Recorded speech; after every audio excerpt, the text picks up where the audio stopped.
বিসমিল্লাহির রহমানির রাহিম। আসসালামু আলাইকুম। আমার প্রিয় ভাই বোনেরা কেমন আছো? আশা করি খুব ভালো আছো। আল্লাহর অশেষ মেহেরবানিতে আমি অনেক ভালো আছি। চলে আসলাম আরেকটা সুন্দর মিষ্টি ভিডিও নিয়ে। প্রত্যেকের কাছে অনুরোধ রইল সম্পূর্ণ ভিডিওটা দেখার, কেউ স্কিপ করে দেখো না। আশা করছি সত্যি সত্যি খুব ভালো লাগবে। তো যাই হোক, বিছানার চাদর ময়লা হোক বা না হোক, বেশ কিছুদিন একই চাদরে কিন্তু থাকতে ভালো লাগে না। মানে এই ঘরের বিছানায় তো শুধু যে রাত্রে এসে ঘুমাই, তো ওইরকমভাবে কিন্তু ময়লা হয় না। কিন্তু এই যে কিছুদিন একটানা যদি একটা বিছানার চাদরে মানে ঘুমাবো এসে এসে, সেটাও ভালো লাগে না।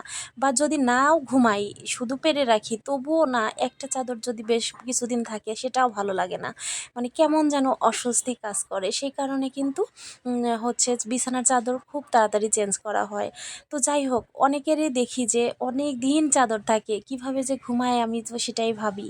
তো যাই হোক, এখন হচ্ছে বিছানার চাদরগুলো চেঞ্জ করে নিতেছি। দেখো, তোমরা তো দেখেই বুঝতে পারতেছো, এখানে বলার আর কোনো কিছু নাই। আর হচ্ছে মানে আমি সেই সকালে আজকে কাজ শুরু করছি, সকাল সেই ভোর 5:30 থেকে কাজ শুরু করছি, জানি না কখন শেষ হবে। সকালে উঠে মেয়েদেরকে স্কুলের খাবার বানানো, বড় মেয়েকে প্রাইভেটে দিয়ে এসে স্কুলের খাবার বানাইছি, টিফিন বানাইছি, স্কুলে নিয়ে গেছি, স্কুল থেকে এসেছি, দুপুরে রান্না করছি। সব কিছু মিলায় যেন মানে খুবই খারাপ অবস্থা, কি বলবো। তো যাই হোক, এখন হচ্ছে স্কুল থেকে আসার পরে বিছানার চাদরগুলো চেঞ্জ করতেছি। আর হচ্ছে কি বলে তোমার, স্কুলে যাওয়ার আগে আর এটা সম্ভব হয় না। শুধু বিছানাগুলো পরিষ্কার ছিলই, ওইটা তো আর নোংরা রেখে যাই না। সেটা তো তোমরা অবশ্যই জানো যে সব কিছু গুছিয়ে কমপ্লিট করে না আমি বাসা থেকে বের হই। তাছাড়া কিন্তু আমি যেখানেই যাব না কেন, আমার বুকের মধ্যে ধরপড় ধরপড় করে কেমন জানি কসকস কসকস লাগে যে কখন এই কাজগুলো করব, এলোমেলো হয়ে আছে। একজন যদি বাসায় হুট করে চলে আসে, কি বলবে, কি ভাববে, কেমন দেখতে লাগতেছে, এই যে একটা টেনশন টেনশন কাজ করে, সেখান থেকে কিন্তু মানে আমার ভালো লাগে না, অস্বস্তি কাজ করে। সে কারণে আমার যত কষ্টই হোক না কেন, যত চাপেরই হোক না কেন, তবুও আমি চেষ্টা করি বাইরে যাওয়ার আগে সব কাজ গুছিয়ে রাখার। ওই হাতে গোনা 2-4টা কাজ যেটা থাকবে, সেটা তো মানে সবই তো একদম কমপ্লিট করা সম্ভব হয় না। আর যেটা মানে লোকের চোখে পড়বে না সেগুলো রেখে যাই, আর যেগুলো লোকের চোখে পড়বে সেগুলো আমি গুছিয়েই যাওয়ার চেষ্টা করি। তো যাই হোক, ভোর 5টা থেকে কাজ শুরু করি, রাত 12টা পর্যন্ত কাজ করি। অনেকেই ফেক ভাবো তোমরা, কেউ আমাকে ফেক ভেবো না।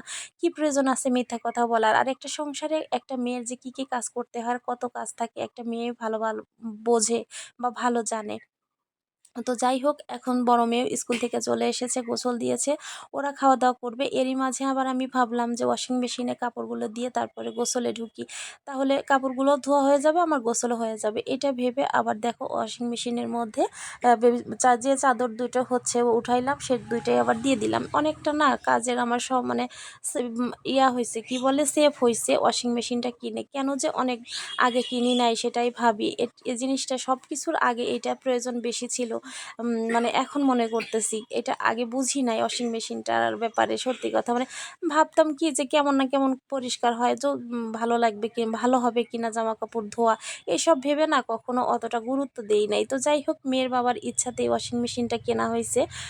তো আলহামদুলিল্লাহ আমার খুবই সুবিধা হয়েছে, খুবই খুব ভালো হয়েছে। তো যাই হোক, বড় মেয়ে খাচ্ছে আর ছোট মেয়েকে খাইয়ে দিচ্ছে। ছোট মেয়ে আবার কালকে ঘুমিয়ে গেছিল, সকাল সকাল হোমওয়ার্কগুলো করতে পারে নাই, সেগুলোই আবার এখন করতেছিল। দেখো করাচ্ছি ওকে, মানে করতে দিয়েই বড় মেয়ে হচ্ছে খাচ্ছে। তো মেয়ে একটা বড় হইলে অনেক সুবিধা হয়। ছোট মেয়েকে খাওয়ানো, অনেক সময় খাওয়ানো পড়ানো ও কিন্তু করে, বেশ আরাম হয় আমার। তো যাই হোক, আমি নিজেও এখন দেখো গোসল দিয়ে চলে এসেছি। এখন হচ্ছে তোমার কি বলে, জামা কাপড় কিছু শুকনো আছে সেগুলো উঠায় নিব।